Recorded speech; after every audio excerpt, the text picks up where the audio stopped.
est avec nous, Philippe Lazzarini. Bonsoir. Bonsoir. Merci beaucoup d'être là. D'abord, cette décision du Conseil national qui vous a choqué manifestement, vous vous êtes dit abattu, découragé. Vous avez vu ça comme un coup de poignard? C'est une décision choquante parce que c'est une décision qui serait prise au moment de la plus grave crise humanitaire qui touche la région et qui touche Gaza. Mais c'est d'autant plus choquant que cela viendrait d'un pays dépositaire des conventions de Genève, de la Suisse humanitaire.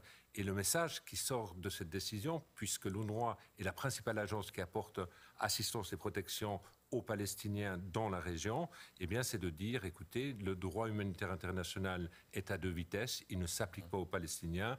Action humanitaire, oui, mais pas pour les Palestiniens.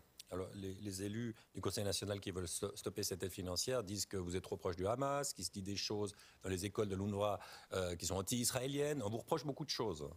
Nous avons été continuellement évalués lorsqu'il s'agit de l'évaluation. On connaît ce genre de critiques et c'est la raison pour laquelle le British Council, la Banque mondiale, l'UNESCO, le HCR et même un institut prestigieux en Allemagne, Eckert Institute, qui a été commissionné par la Commission européenne, ont fait des évaluations sur notre éducation et à chaque fois, ils ont conclu en disant qu'en fait, UNRWA dans la région est à la pointe en matière d'éducation. Vous revenez de Gaza, Philippe Lazzarini. Vous avez eu des mots très forts.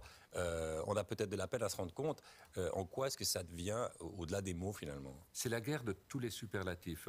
On n'a jamais vu autant de morts en aussi peu de temps, autant de déplacés en aussi peu de temps, autant de destruction en aussi peu de temps. Et lorsque j'ai été cette semaine, en fait, j'ai vu un nouveau mouvement de population. Plus d'1 million de personnes se trouvent à la frontière avec l'Égypte, à Rafah.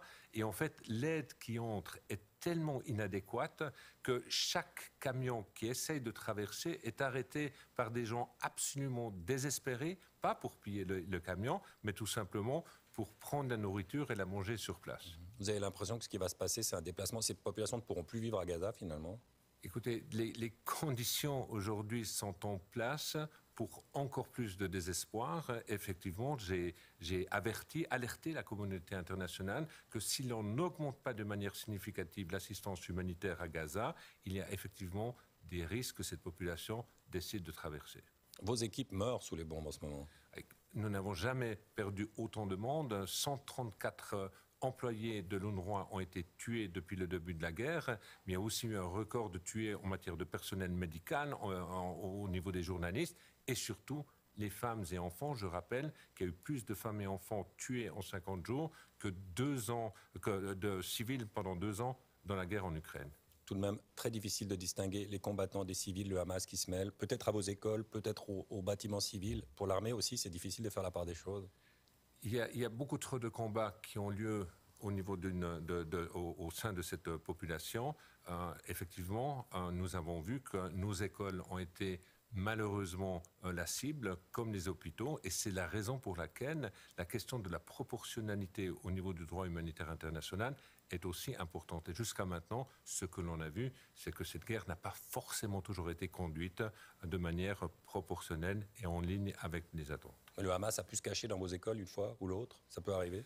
Si ça devait arriver, on le saurait, et jusqu'à maintenant, je n'ai pas été notifié par l'armée israélienne. Merci beaucoup, Philippe Lazzarini. Merci. Merci à vous. C'est une décision